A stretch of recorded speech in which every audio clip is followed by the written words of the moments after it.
Ya bimeze bite nicyo cyonyine bisanzwe. Reka ukurikire witonze.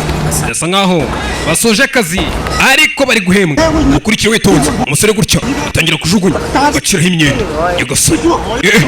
Arangije batangira gucira imyenda. Amafaranga yakoreye dore ngo baramuhemba bamujugunyira. Baramujugunyira ngujugunyira imbwa. Ibi ni biki? Ngari gihe kigera isika kwikaragiraho ibibazo bikaba byose. Umusore ese yuburuka ukuburuka tone note abona Shushube yarahari. Shushube yamurebaga ese avayo yishimye azanezerewe n'akamwenyu azahereza Shushube ibiceri. Shushube ati wapi ukeneye ke kurenza uko zikeneye abanza nibura kumutunganya umupira wamukiri hara umwambika arangije disa mugwamo. Yo okay ati ibi byose ubona bizarangira ati buri kimwe kigira iherezo ati umunsi uzaza byose tubyibagirwe abo batwota bazatwubaha bekomeza umutima ubundi ngumane ugumane nanjye. Okay ati unyizere byose tuzabyibagirwa ati abo batwota bazatwubaha nzakugurira buri kimwe imisatsi yenze ndetse na fone zirenze nzagutamya impano ndetse nzakugurira udusakoshi twa danje ikindi nawe ucyo ugenda ubishongoraho atutware imodoka nubagira imbere uzamura ikirahure ati Imana yaremye uyu munsi neje izabikirema izera iminsi yacu myiziri hafi nizatinda yaravuze tuzabyara urushye ariko natwe umugati tuzawubona turushye nuko ndwi ibibazo birasanzwe nta mpamvu yo kuhangayika ntuhangayike ati duke nguzanira nakwinginze ntitukunyura utwakirana ubwuzu ati ubundi unereka kuraje unurishe. Okay urabona ndimo ndongera akabaraga nturambirwe kunsengera. Okay ubundi Imana iduha umugisha. Okay Imana yaguha agasura keza iguha guteraneza. Okay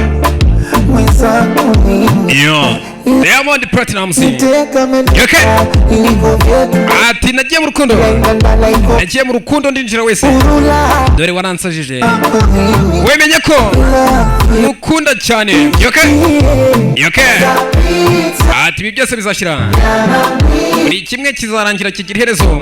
Okay sasa barakwereka mwishuro baryamye tangira kurota mwibavuga ngo mushonja rotarya tangira kurota ibintu bidasanzwe kugira gutya kubyuka abona imvura yaguye umwuzure baryamye mu mazi. Ibi ni ibiki? Arangije bahise baza ku gisenge niho hantu honyine hatari amazi ariko akajya akomeza akamutera imitoma nibura akamwegereza ati nzajya nkugurira ibirenze nk'ibiki. Okay ati nawe uzajya utwara imodoka ntubakere iruhande uzamura ibirahuri. Ati pepe ati reba kure kwezi n'inyenyeri ati biri kuducanira bitureba ati byari byihanganye cyane ubwo izuba ryafaga ati nindamuka mvuze nabi nkosheshe umusore nitwagakwiye kuba tutumvikana ati urugo nirwubakwa n'imijinya ndetse n'intambara ati bebe ndebye mu maso yawe mbona kwihangana kugira ati ibibazo ni byinshi hari n'igihe bishobora kugera ukabivamo ati yo ni nyaje icyuma ariko niturya inyama ahubwo za fagitire zikaza zirukanka usore kugira gutyo faya yo nibyo batekerezaga. Abatekereza agiye kuzana ibiteri mu buryo bubi ariko akamubwira ati yitonde no kumuhumuriza. Turabona ndongera imbaraga cyane urambirwe kunsengera ubundi Imana iduhe indi migisha ibi byose bizarangira. Okay buri kimwe kigira iherezo n'urukundo bakagira gutya bakajya gutembera bakareba ko bahawe utwa nimugoroba nibura. Urukundo baje hano buri kimwe witonze.